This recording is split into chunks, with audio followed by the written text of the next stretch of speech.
Hello everybody, today is day 4 of our week of prayer, and today we're going to encourage you to be praying for our local Swale Foodbank and also for the Swale Cap Debt Centre. As a local church, we're involved to some degree in both projects. They're both projects that work kind of in the local community on behalf of the local churches kind of across Sittingbourne. And so we'll start off firstly just with Swale Foodbank. I'd contacted Esther Herwood, who's part of Net Church. She is the project manager for the food bank, and she had said if we could be praying for it's coming up to harvest, and so they've got lots and lots of collections across schools. It's a very, very busy time for Swale Foodbank, and particularly one of the things that you're probably aware of already, sort of through the Hope Hub, where we share sort of details on this.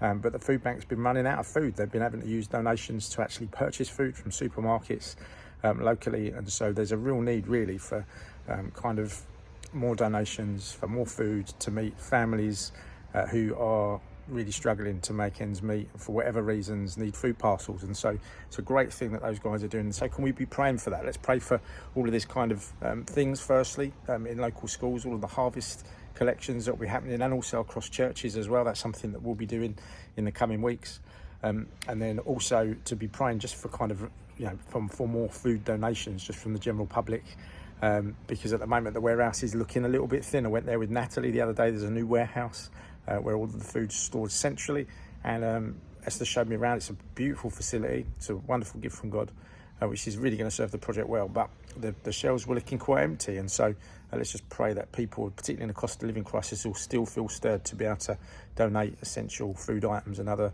essential things for local families in need. The second thing we want you to pray for is for the Swale Cap Debt Centre. So many of you will be aware, Wendy Martin's actually Lizzie's mum, Lizzie Gregory, part of the church. She is the Swale Cap Debt Centre manager. She meets local clients who are trying to find their way out of debt, and it's a great opportunity to go into their homes to bring hope into a hopeless situation and help people find a way out of debt, whether that's through paying their debts off or renegotiating debts. That's all done centrally through a big organisation called Christians Against Poverty, and Wendy's kind of the point person who's got the privilege of going into people's homes, representing Jesus to them and sort of walking them through that journey along with befrienders. And so there are some of you in the church that are befrienders. I've been a befriender historically as well. And so can we just be praying for Wendy as she goes into homes, be praying for all of the clients that she's got at the moment, that they'll be able to see through the process and become debt free, and ultimately would have that ultimate debt of paid off of their souls. And so let's just be praying for these two projects, for Swale Foodbank and for the Swale Cap Debt Centre, and we'll see you tomorrow. Cheers guys.